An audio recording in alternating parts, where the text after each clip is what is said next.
Assalamualaikum warahmatullahi wabarakatuh. Saya Muhammad Aziz Al-Ghazali, mahasiswa dari Universitas Wahid Hasyim, jurusan Hubungan Internasional.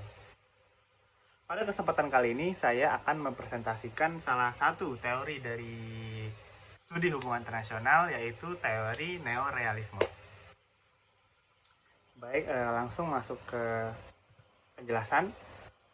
Neorealisme itu sendiri merupakan salah satu teori dalam studi hubungan internasional yang dicetuskan oleh Kenneth Waltz pada tahun 1979 dalam bukunya yang berjudul Theory of International Politics.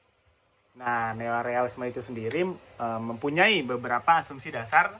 Yang pertama ada great powers are the main actors in the world politics, di mana inilah yang merupakan tujuan utama dari perspektif neorealisme, karena mereka merasa hanya aktor yang mempunyai great power saja yang memiliki rekognisi di tingkat politik internasional.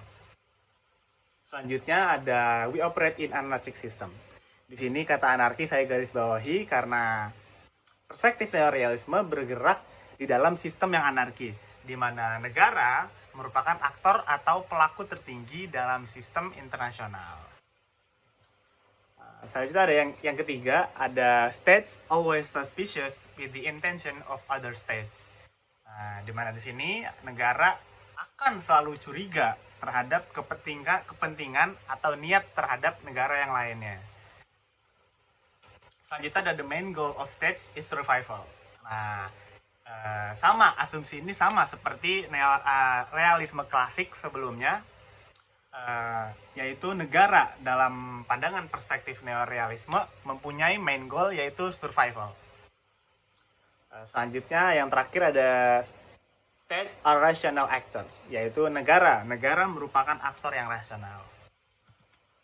Nah, perspektif ini dibagi menjadi dua, ada defensive realis dan ada offensive realis. Defensive realis ini sifatnya non-agresif. Terus ada beberapa hal yang akan saya highlight dalam defensive realist, yaitu yang pertama, balance of power.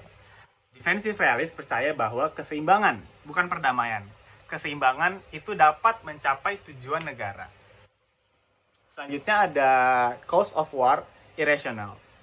Nah, kelompok-kelompok defensive realist ini juga melihat bahwa perang itu merupakan suatu hal yang nggak relevan lagi untuk saat ini, untuk dunia, untuk keadaan dunia di era yang seperti ini udah nggak relevan lagi menurut kaum defensive realis. Mereka melihat bahwa biaya saat perangnya dan setelah perangnya itu sangat amat merugikan negara. Yang terakhir ada maximize security. Nah, mereka melihat bahwa cara terbaik untuk menjaga keberlangsungan hidup yaitu dengan cara meningkatkan pertahanan. Jadi negara akan meningkatkan pertahanan mereka agar negara itu tetap exist gitu, tetap ada dalam dunia internasional seperti itu. Nah, selanjutnya ada offensive realis. Nah, berbeda dengan defensive realis, offensive realis ini sifatnya lebih agresif ketimbang dari yang defensive realis tadi. Terus di sini ada 3 juga yang akan saya highlight dari kaum offensive realis ini. Yang pertama ada security competition tend to make a war. Nah, mereka yakin bahwa ketika suatu negara meningkatkan militernya, nah itu akan membuat negara lainnya waspada dan curiga terhadap kepentingan negara tersebut. Jadi misalnya saya